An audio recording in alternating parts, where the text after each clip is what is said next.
It's a pleasure to be here for my first time in the north. I've been travelling to Holland for 15 years, most years, to do seminars, but never in your region before. So big change in climate. It was 35 degrees when we left Queensland a few days back, and currently it's 41 degrees in that state today as the average. So we're having some amazing heat waves across Australia as part of this climate change story. We've had 3 summers in a row where the entire eastern seaboard has topped 42 degrees for 10 days straight. So that's never happened in history before. We've just had our hottest year in recorded history last year. This journey for me, it's been a busy couple of years. I've been in 33 countries in the last 12 months. So we leave here tomorrow for England, and then from England to India, where I'm speaking to very large crowds of over 1,000 at each talk. Then we head home for 6 days, and then it's Canada, and then Las Vegas, of all places, for a 4-day course in that part of California. So, yes, it's a hard road, but I'm sort of driven because I feel that there's a message that needs to be shared. I've recently bought 2 farms for demonstrations and research farms, and I'm loving that farming part of it so much that it's quite hard to be away the whole time, but there's an urgency, as I will explain in this first seminar. This journey began 23 years ago for me, following a life-changing event where my daughter was horrifically injured in a car accident and spent 3 months in a coma. And I kind of made this deal in desperation that should she survive, I would do something worthwhile with the rest of my life. And 20 minutes after making that promise, she came out of the coma, and I was sleepless night. What was I going to do? I had an understanding of the fact that we are what we eat, and what we eat comes from soils that are a shadow of what they used to be. And so I decided that I'd become an expert in soil nutrition, animal nutrition, and human nutrition. And I lecture soil scientists and doctors and chemists and farmers and consultants all over the planet. So Nutritech was born the day after Rachel, my daughter, came out of the coma. So, it's sort of more of a mission than a business, as you'll come to see. So what started as a trickle of interest in this biological approach has turned into a flood of interest. And it's not just me, there are many of us working trying to share this message around the world, and all of us are overwhelmed because what we're seeing at the moment is a revolution. And you might think that's an exaggeration, but these first few slides, I'll give you some idea of the scale of this change. So just completing what I just said, I decided that we would form a company, an integrated, holistic system where we recognize the link between soil health, crop resilience, animal vitality, farmer health, and planetary wellness. I didn't realize when we started this company that the answer to climate change lay in the soil. And this first presentation, I'll explain that a little further.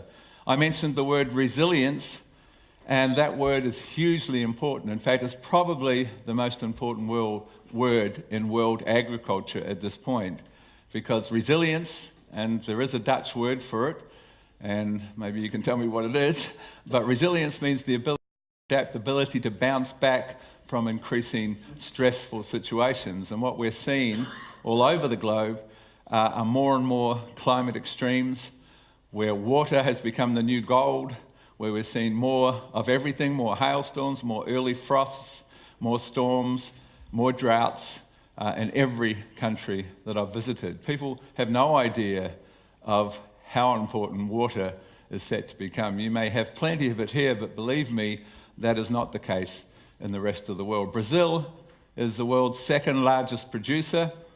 They're in a 1,000-year drought, biggest drought in 1,000 years. They need 20 years of good rainfall to top up their water tables to where they were 15 years ago. And that will never happen again. There will never be 20 years of good rainfall consecutively. California produces 79% of the fruit and vegetables for the rest of the US. They're in a 1,000-year drought. They need 20 years of consecutive rainfall, and that's not about to happen. We will see food security issues all over the world, and we're beginning to see some of those as we speak. So let's look at the scale of some of the changes. Last year, in September, I travelled to the US to train a company called Driscoll's Berries with my 4-day course. Now, Driscoll's Berries are the world's largest berry growers, $3.5 billion, and growing fast across the globe. The interesting thing here about Driscoll's Berries is that 25% of their operation, actually about $1 billion of their operation, slightly more than 25%, $1 billion is organic, certified organics. And the interesting thing is that the old school concept of organics was that, yes, you had less inputs perhaps, but you sacrificed some yield, and because you got higher premiums, at some point you did better.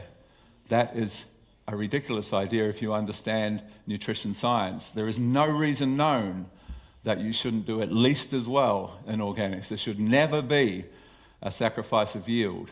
It's just a different road to Rome, and it's about understanding nutrition, and you've still got access to all of the things that are required, just in different forms. Well, Driscoll's have proven that. They are the largest organic growers, and their organic division is outperforming yield-wise, not obviously a lot more from a profitability perspective, but they've got more yield on their organics than their conventional. So their goal is 100% organics within 5 years. And why not? They're making more money, and they know they can do it. So that's one big change. The largest vegetable and fruit producers on the world are the Dole Corporation. Some years ago, they asked me to come and train their people. They made a decision, the head of the company made a decision that they were going to head down this road, and they've spent $700,000 registering 46 of my company's products in the US, ready to begin that journey. So now we're looking at perhaps the world's largest chemical users changing the way they do things. And you don't get bigger companies than the Dole Corporation. So I'm just trying to drive home the scale of this change. In South Africa, the South Africans have become, of course, they are of Dutch heritage, the Afrikaans farmers. They sit there during my seminars. I've travelled there for 16 years. They call me the father of biological agriculture in that country. And they just nod their heads and say, yes, this makes sense. And they don't just think, they do. And they have become the world's leaders in biological agriculture. There is a composting operation on 1 in 4 farms. ZZ2, one of the world's largest biological farms with 90,000 hectares, 8,000 hectares of tomatoes, largest in the southern hemisphere, 5,000 hectares of avocados, 6,000 of mangoes, and the list goes on. They have their own soil test lab on the farm. They fly around the farm when I visit to train their farm managers. They fly me around in a helicopter. Tremendous success story. And South Africa, it's mainstream. This biological approach to farming is mainstream. They will teach the world in the near future. At one of my courses a couple of years back, the head of the largest supermarket chain, Woolworths, came along to the course, and at the end of the 4 days said, this is how my growers are growing. Called them, said, I want you here for a meeting. And so 2 days later, most of them arrived on short notice. He said, I'm bringing this gentleman back to train you with his agronomy team. You pass the exams that are part of this course, or you're no longer a Woolworths grower, which is pretty harsh to force you to come. And so it was unusual for us to travel with the agronomy team. For 2 years it took to train all of their people. And then they launched something called Farming for the Future. And it has been a remarkable success story. In fact, the other 2 supermarket chains in Woolworths in South Africa, Pick n Pay and Spar, have contacted me recently and said, look, can you train our people? We're losing too much market share to people flooding into Woolworths for food with forgotten flavours and extended shelf life and much less chemical contamination. So there's a huge movement amongst the public. When I asked the head of Dole, what made you try and change the course of the Titanic, this massive company of yours, and head in a different direction? He said, every meeting with Walmart, our largest buyers, every meeting they say, every little bit of market research we do, the customers saying we want food, we want flavours back in our food, we want less chemicals on our food. And so that is driving the change. And we are very much heading, the entire world is heading in that direction. In Vietnam, a socialist country in in Southeast Asia, their largest company, a company called the Loc Troy Group. Here I am with Maura, my partner, sitting in the back there, and the head of Loc Troy signing an agreement, an exclusivity agreement in that country where I've sort of guaranteed to train all 2009 of their agronomists. They produce 32% now of Vietnam's food, largest company by far in that country, and they're heading in this direction, as is Cambodia, as is Laos, and so forth. We had meetings. I trained the entire agriculture department in Laos. We did trials to prove the validity against their systems and really, really beat them thoroughly. And so now they're looking at adopting nutrition farming as a national policy. So there are serious changes happening. When I was in the US, the time before last, this gentleman, his name's Craig McGaw, he's the founder of AT&T. He's famous or infamous for spending $50 million on a car, a 1955 Ferrari. But he heard me talk, said, you need to come and talk to our group, who are called the Nature Conservancy. They give $800 million to the environment, and they didn't have a climate change policy. So I travelled to Georgia, and they had a dinner in my honour, and I spoke to this group of billionaires and leading scientists. It was caused quite an uproar because it was quite controversial. They didn't know most of the information I shared. The whole place was fighting when I walked out, and Craig said, I think I made a mistake bringing you here, and I heard nothing further. And recently, in fact a month ago, the Nature Conservancy, 18 months later, announced their first ever climate change policy. And it's all about building humus in the soil. So it was worth that effort. The recent French Paris Climate Change Conference, during that conference, written across the front in lights of the Eiffel Tower, here's the photo, was the little film that I helped finance with my action group in Los Angeles called The Soil Story. And The Soil Story tells the story that you're about to hear in this first presentation of the profound link between humus and actually whether or not we're going to be here in the future, and I'll explain in a bit more detail what I mean by that. But that film has gone ballistic now, that short film, been transferred to 26 languages, and it's gone viral on the internet because of the coverage it received. Now, at that conference, the French government, for the first time at governmental level, recognised the science behind humus saving the world, which is the name of my TED talk. And they decided their major initiative that they launched was called the 4 in 1,000 initiative. Now, what that means is that they incentivize their farmers to build and to work towards building 0.4% organic matter on a yearly basis. Now, that's a lofty goal, but it is actually achievable, even if we get halfway there. The French have shown that in 10 years, if the world was to adopt this policy, we can reverse climate change, and I'll talk much more about how that works in this first presentation. 22 other countries have now signed on to that initiative, so positive change is really underway on this front, and it is really urgent that that happens. In India, where I'm heading next, we were involved in very large-scale rice trials where we achieved a 21% average yield increase for just $10 per hectare. Our specialty has been how do you achieve the biggest response with the smallest investment, because we work in Australia with broadacre farmers, large-scale wheat. We work with all sorts of crops, but we work a lot with our broadacre farmers who, dryland farming, it is a hard life there.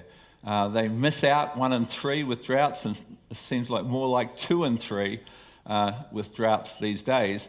And so we had to find ways that we could boost yield and boost profitability for these people with very small investments. And that worked really well for us when we moved into Asia, including India, where I've met with the ministers and so forth because of the success of these trials. We work in that country with a company called Sahyadri Farms. There are 5,000 farmers in a cooperative, aiming to be 25,000 farmers, largest exporters of table grapes, but they grow all sorts of crops. They have a massive 60-hectare, super high-tech processing and packaging house. the best I've seen anywhere in the world. Everything's computerized. They can snap freeze, they can pulp, they can juice, they can package all sorts of fresh produce. And it really is a surprise to see that and what you sort of think of as a bit of a third world country. So here we are sort of signing the contract to consult for their farmers, and they are about to harvest. I'm going to walk into the harvest next week, and they've got the best crops anyone's ever seen. So there's great excitement about nutrition farming, which is what we call this thing. Nutrition farming, defined quite simply, is minerals, microbes, and humus, and the balance between those three things. And I'll explain in much more depth what that means as we move through. In New York, I met with Robert Kennedy Jr.'s organisation called the Waterkeeper Alliance. That's the world's fastest growing environmental organisation who are concerned with looking after the world's waterways, above ground and below ground. And it was fascinating to find that they did not have any conception of the fact that healthy water is all about healthy soil. And when I explained in depth how that works, they were very keen for me to come and talk at their international conference and to drive home that story. This is James and Susie Cameron. You'd be familiar with James Cameron. He is the world's most successful film producer. He's gone to New Zealand, my home country, and bought 3,000 acres of prime grazing land. And he's taken all the animals off to put cropping on because him and his wife, who's a good friend of mine, Susie, they're vegans and there's no place for animals. So when I was invited to their New Year's Eve party, Maura and I went to their New Year's Eve party, I ended up in quite a big argument with James, trying to drive home that they actually are mistaken in their approach. Not that there's anything wrong dietary with eating food with no animal products, but the simple fact is that animals are the greatest tool to save the day with climate change. And I'll explain that as we move through. And if no one's going to eat them, they can't do that. It's a very simple argument. And they broke us apart. They thought we were going to start fighting. But James did say, next time you're in town, please come and see me. So he wasn't too offended by my strong viewpoint. He's currently writing Avatar 2, 3, and 4 in New Zealand and tends to film that with Peter Jackson's studio where The Lord of the Rings was made. And I'm concerned that the theme of those 3 Avatar movies will be veganism, and so I'm doing my little bit to make sure it's not.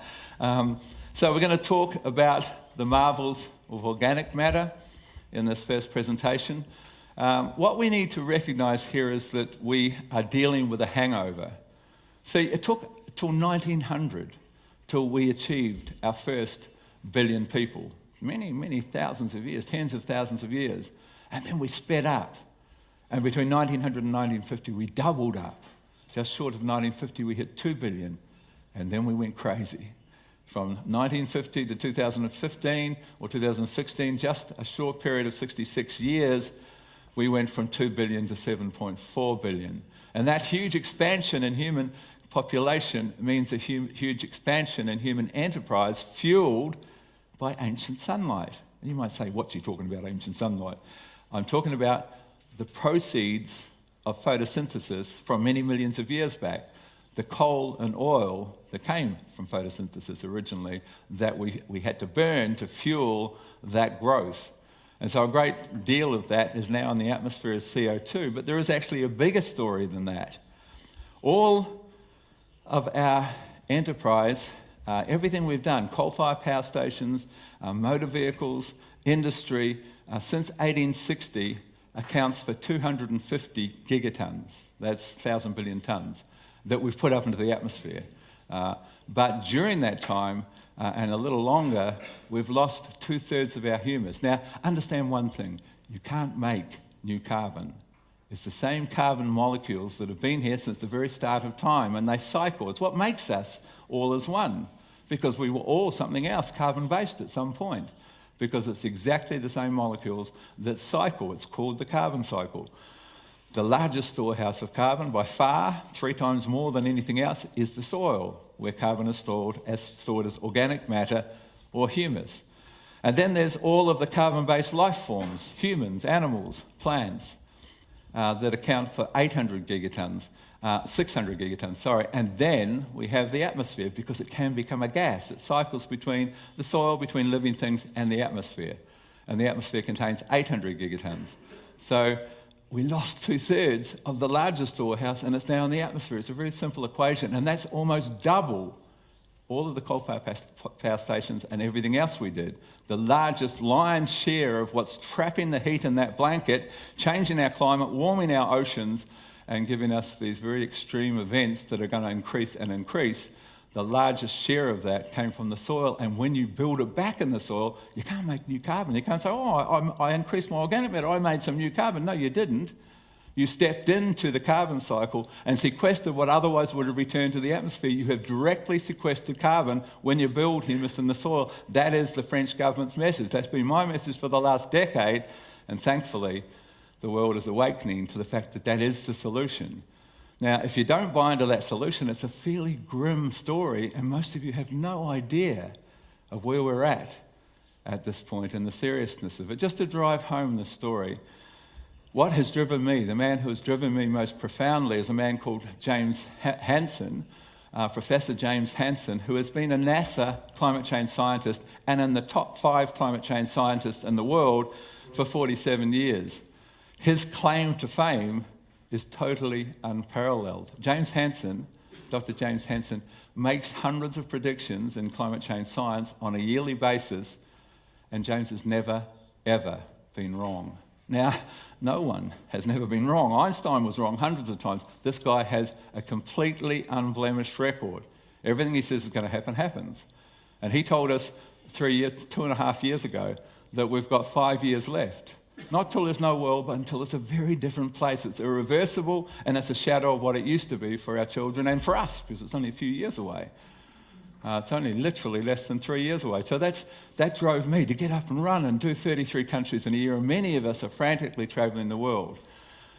In New Zealand, my home country, just last week, one of the leading climate change scientists, a man called Dr. Guy McPherson from Arizona State University, at primetime television, stood on television.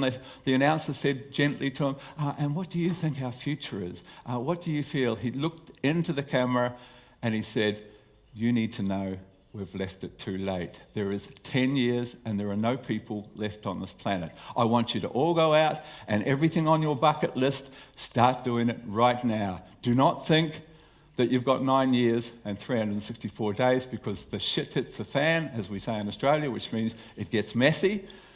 It gets messy way before that. So that's how dramatic this scenario is. And I don't accept and believe, and James Hansen, when he made that prediction, did not understand the soil equation. And now James is saying, yes, the soil's the solution, and the world is awakening that there is an answer. There is a solution, because the story, if we cut carbon emissions, and that's all we've talked about doing, cutting carbon emissions, the story is that if we cut carbon emissions completely tomorrow by everything, 100%, then in 200 years' time we drop down to the levels of CO2 in the atmosphere that we had in 1975, which is actually still too high. The oceans continue to heat, the oceans continue to acidify, and there's not an expert in the world who will tell you that we've got 200 years. So that deal doesn't even work. And you might say, is it all over? No, it's not, because there is something that works, and the only people that can change that are you sitting here in this room. And I want you to understand that during this presentation. You are the only ones who can save the day. It's only people working with the soil who are capable of doing this. And we'll explain that as we meet. Our largest crisis ever has been, how do we perform an urgent rescue on a planet threatened with a man-made fever? So as I said, growing body of scientists who believe we're in super big trouble. I met with the head of a scientific think tank in England, a professor. He said 1 in 5 of our membership believe there's no people here by 2030, so there's yet another grim prediction. They don't understand there is a solution, and we're going to talk about that. Most of the CO2 came from the loss of humus. We put it back, we saved the day. That is the message. So we're going to look at humus, and soil health and your level of humus are pretty much the same thing. Even just one more point, even if you were a climate change denier like our new American president, and there's only about 0.00009000001% of anyone who thinks that now. We do know that it was our contribution that has caused the problem. There is tremendous, overwhelming science to support that. But even if you didn't, even if you said, oh no, it's not us, it's not our fault, there is another issue. And that issue is, at the current loss of topsoil, at our current rate of topsoil loss, which is 3 to 5 tonnes per hectare globally per acre, we have 60 years and there's zero soil remaining, topsoil remaining. And how do you feed 10 or 15 billion people with no soil? We hit the wall a long way before 60 years if we don't do something. We need a soil restoration initiative at governmental level in every country, and we need it yesterday. It is such a serious issue. So why are we losing that topsoil at such a rate? It's all about humus. It's all about humus as the soil glue that determines whether your rivers run brown following a rainstorm event as you erode that topsoil, whether in Australia a dust storm coated the entire eastern seaboard, 3,500 kilometres, trillions of tonnes of topsoil from South Australia covered our entire eastern seaboard, 3,500. The Opera House turned red during that red soil dust storm. My house, 1,000 kilometres away, my white house turned red and I had to water blast it. That is a loss of the humus, the glue that holds those soils together. We need to understand how precious and hugely important this substance is.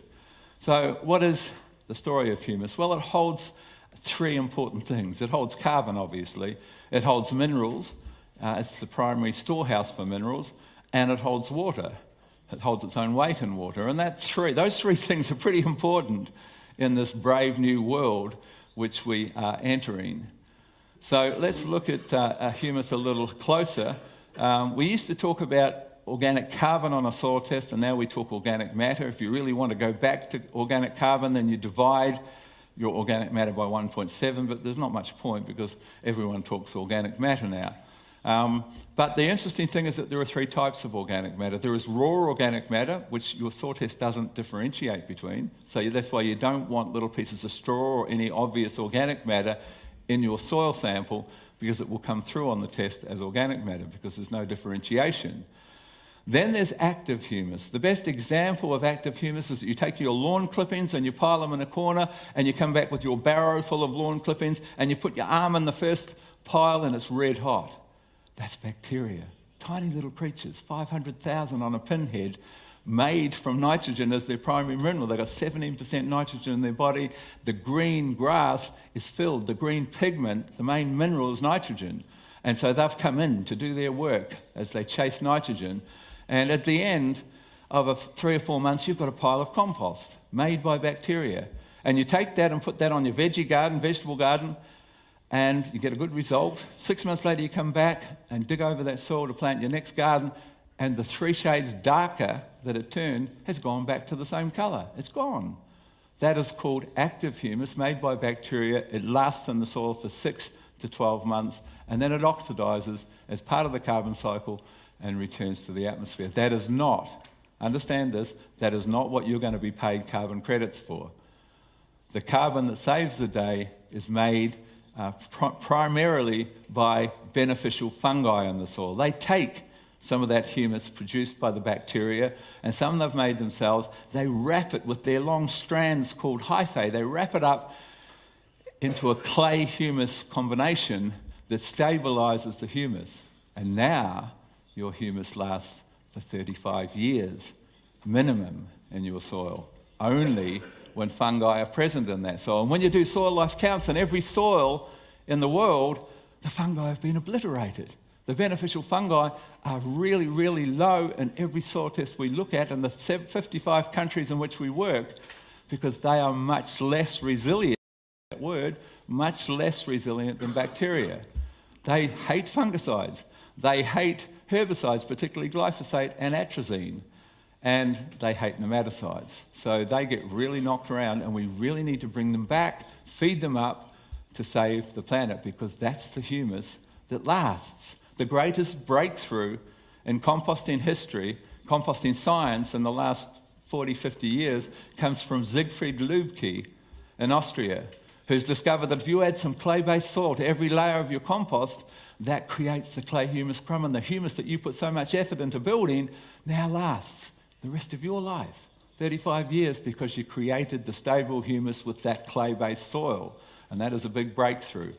If you're going to do the effort of composting, you might as well make something that lasts 35 years rather than 1 year, quite obviously, particularly relative to holding it out of the atmosphere and keeping it in the soil. So that's pretty much, that slide covers what I've just told you. We're going to talk about the benefits of humus.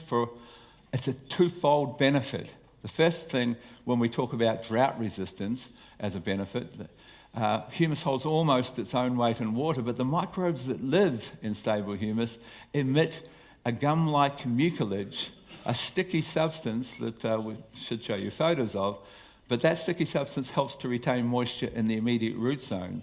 It's almost like water crystals that you can put into potting mix in terms of the capacity to hold water, and that's actually a bigger story than the capacity of humus to hold water. There's more moisture stored by the organisms living in humus with this little sticky substance, this water crystal effect, than there is from the humus. So it's a double-sided story.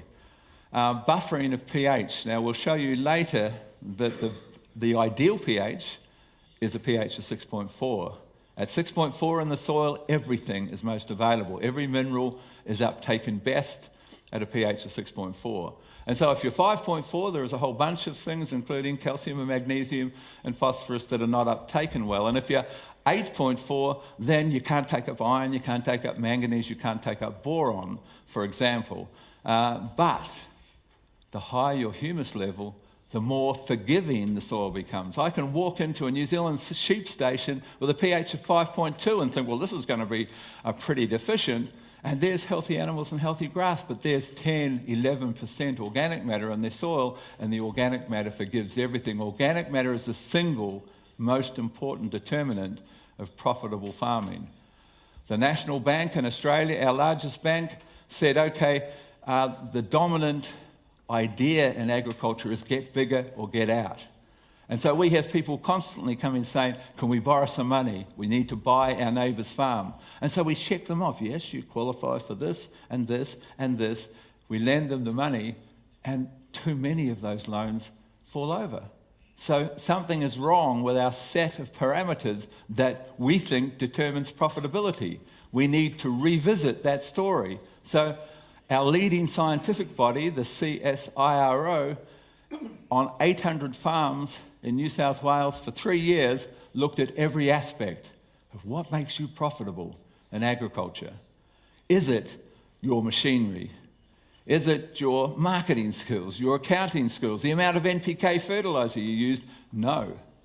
They were very surprised at the response. The number one standout determinant of your profitability in farming was the percentage of organic matter in your soil. It is the great profit builder. And what an amazing future we have. The dawn of the golden era of agriculture, where you are going to be paid to produce the very thing that makes you more profitable, because carbon credits are coming quite soon. There are some countries already have them, encouraging you to build rather than lose humus in your farming operations. And that has a double hit. It makes you more profitable. So that is part of what I see as the golden era of agriculture that is coming. Mineral retention. How do your fertilizers stay in the soil? Two things. Little particles called colloids of clay, which have a positive charged little Velcro site that holds a negative site that holds onto positively charged minerals. So the clay holds onto positively charged cations called calcium, magnesium, potassium, zinc, iron. They stick onto the clay. And that's how those minerals are stored in your soil. And then there's a second storage system called humus, the humus colloid, organic matter. And the humus colloid can also store cations, but it's the only thing that has the positive Velcro sites that can grab negatively charged minerals called anions, phosphorus, boron, sulfur, and so forth. And they can only be stored on humus. So humus holds everything. Clay holds half of the minerals. Humus holds everything. And so it's a pretty sad story that we lost so much of our humus.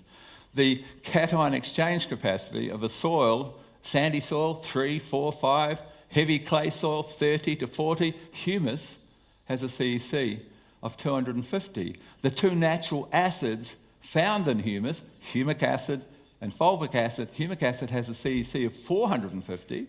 You see how that would be good to add to your fertilizers in a sandy soil, which has only got a CEC of 3 or 4, and you can combine it with something with a CEC of 450, you can hold on to things, because humic acid doesn't leach. Fulvic acid has a CEC of 1400, and there is nothing with a CEC that high, which means it has a tremendous capacity to retain things. But the only problem with fulvic acid, if you're using it in the soil, is that it is much smaller and it can leach. Humic acid cannot leach. So humic acid is the preferable natural acid to use in the soil. So one of the most desirable of all soil structures is called crumb structure. That's bacteria releasing a sticky substance to create a little tiny particle called an aggregate, and then fungi with their hyphae wrapping that aggregate up and creating a larger crumb. And now you've got a soil, the perfect soil. Plant roots move freely. Beneficial earthworms and beneficial nematodes can move freely. Oxygen comes in freely. CO2 moves out freely for photosynthesis. That is the most desirable of all soil structures. And you can't buy it from a bag. It comes only from biology. Soil detoxification. We know now that our soils have been quite heavily contaminated. We know that there are issues with cadmium from DAP and MAP, and lead from DAP and MAP. We know that some of the chemical residues, some of which we thought broke down, very often don't break down. We were told that the world's largest selling fertilizer, herbicide of all, glyphosate, broke down on our soil.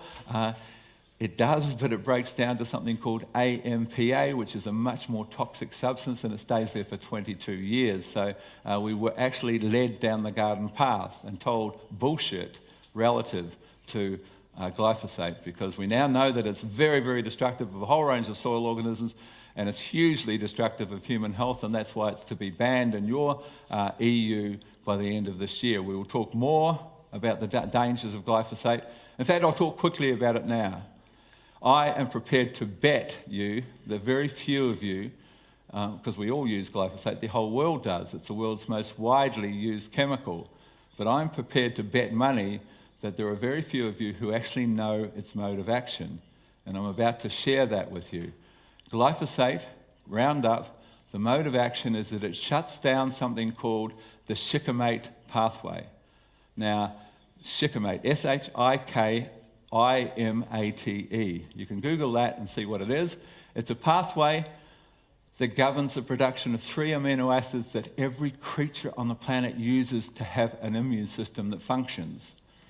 And the only way that we got away with putting glyphosate out into the environment was that we said, well, mammals haven't got a shikimate pathway. The only creatures that don't. Birds, every other creature but a mammal, fish, plants, microorganisms all have a shikimate pathway. And what we've done effectively is introduce AIDS to a version of AIDS, which means you have a very poorly functioning immune system, to the entire ecosystem. And the faulty flora in saying it doesn't affect us is here. Inside our digestive tract, a 30-foot tube called the digestive tract, is 100 trillion microorganisms.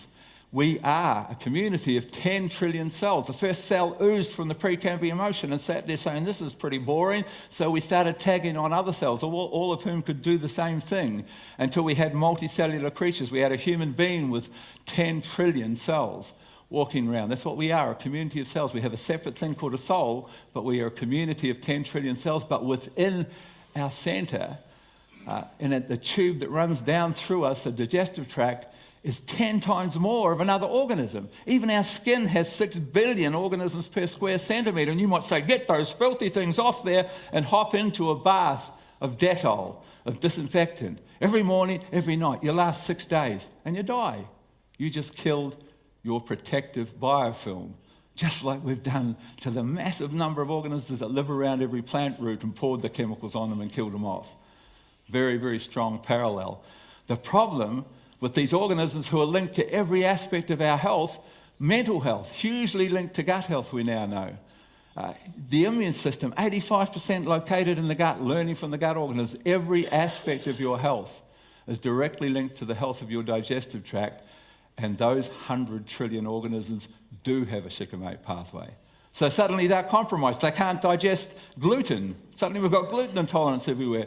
Autism, directly linked. Alzheimer's, hugely linked, we now know. In fact, most of the things that are killing us, you can look at the charts since the advent of GM food, and it's a one-on-one relationship with the increases in those diseases. They just run parallel lines.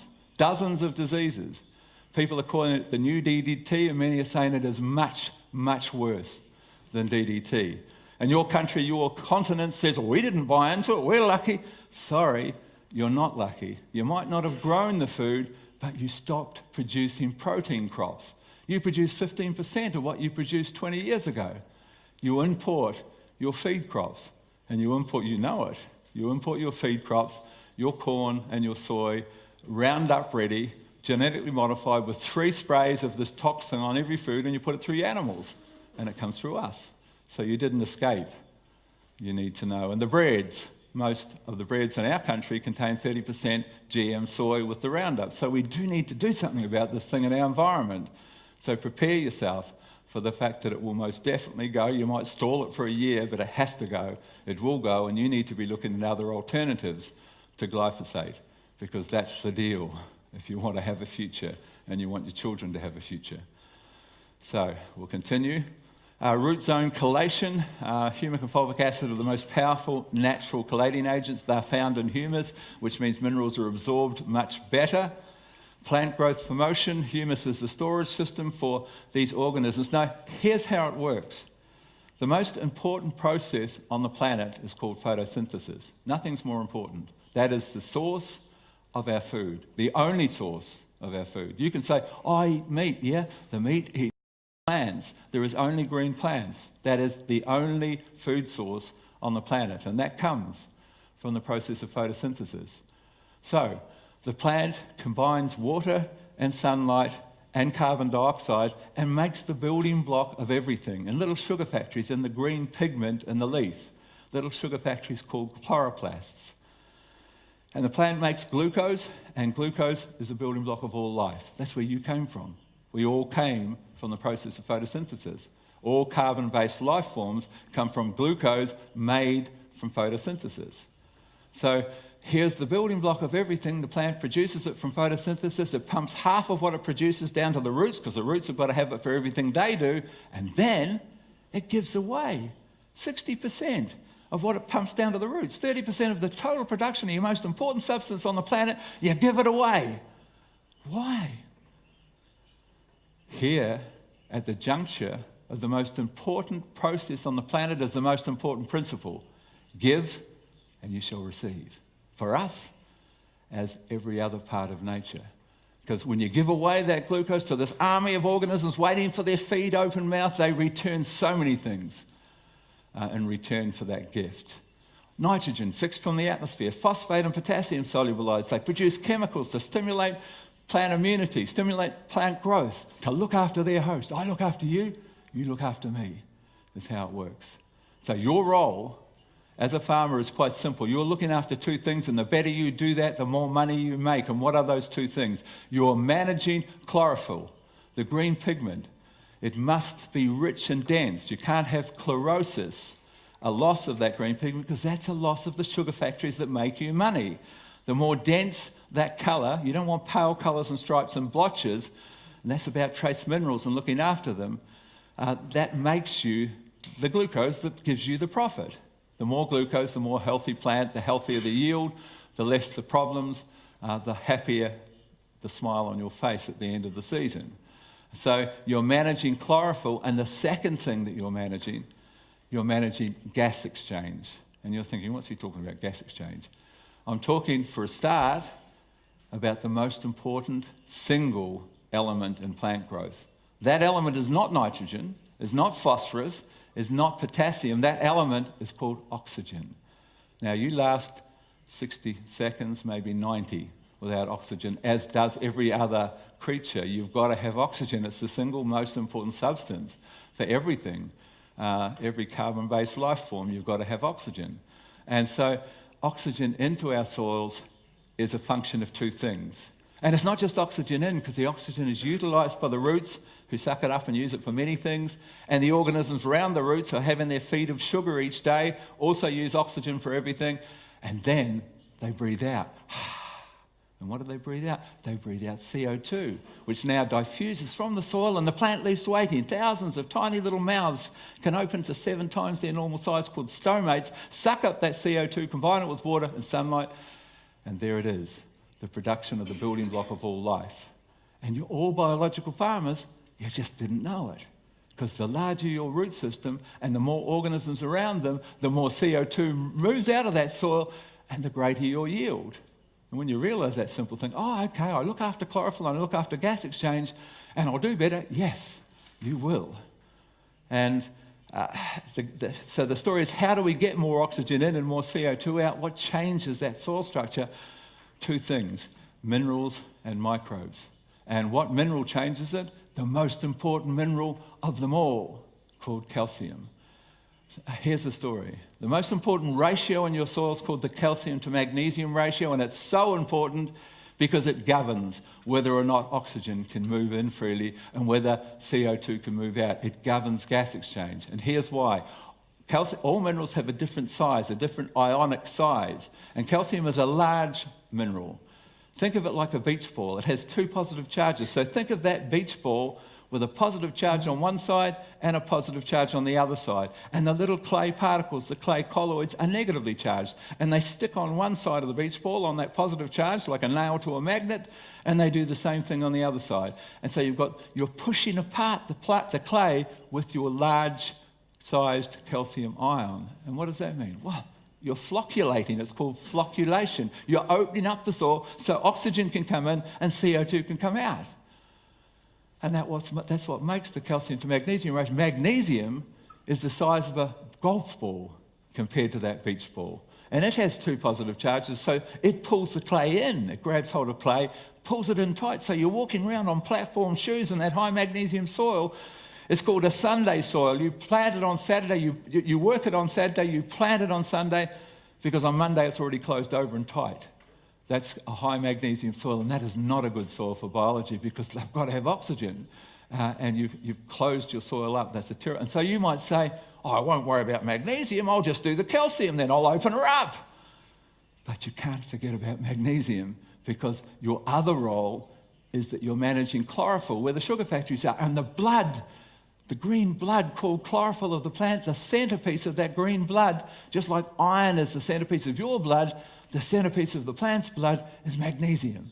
You can't forget magnesium. You've just got to get it in the right balance between calcium. So it's called the calcium to magnesium ratio. In a light sandy soil, many of your soils, that ratio should be 3:1. 60% calcium, 20% magnesium. You need more magnesium in those soils to try and create structure in a soil with no structure. But in a high clay soil, that goes out to 7:1. 70% calcium, 10% magnesium. You want more beach balls pushing apart that clay. And that ratio varies depending on your soil and the CEC of your soil, how much clay you have in your soil. You might be 3, 3.5, 4:1, 5:1, 6:1, or 7:1, somewhere in between. But if you can work towards achieving your ideal calcium-magnesium ratio for your soil, that is the most important starting point for every nutrition program. So, what else does humus do? Well, it helps kick in unavailable minerals. Now, the least sustainable and the least cost-effective of all fertilizers that you're using is phosphorus, your DAP, your MAP, your superphosphorus. And the reason for that, the industry themselves will tell you that you get just 27%. If you invest in Australia $1,000 a tonne for DAP, you get $270 worth. And the rest of that DAP becomes part of a huge frozen reserve of phosphate in your soil that you lost. Our CSIRO, our scientific body, tells us we have much more than $10 billion worth of locked up phosphorus because of this reason. So the 3 negative charges, the moment you put them in the soil, start looking for calcium with 2 positives, and that forms an insoluble calcium phosphate, or iron with 3 positives, and that forms a very tight bond called iron phosphate, and you lost 2/3, almost 3/4 of everything you put on. That's not a good investment. There are much better ways to do it, which we're going to talk about, and there are also ways that you can release that frozen reserves. If you doubt what I'm saying, you just ask for a full phosphate soil test, and you will see that you have many thousands of parts per million of phosphorus in locked up form in your soil, and we'll teach you how you can release those. But one of the tools is that the higher your humus level, the natural acids produced by the organisms can start releasing and trickle feeding some of that locked up phosphorus. So the higher your humus, the better the recycling of phosphorus in those soils. We find a lot of soils now where sodium management is a huge issue. In the Central Valley, one of the largest growing regions in the world, I have a friend with 10,000 acres of almonds. He's just put down 3 bores for $600,000 per bore into water that no one has ever been in before because the water's running out so much.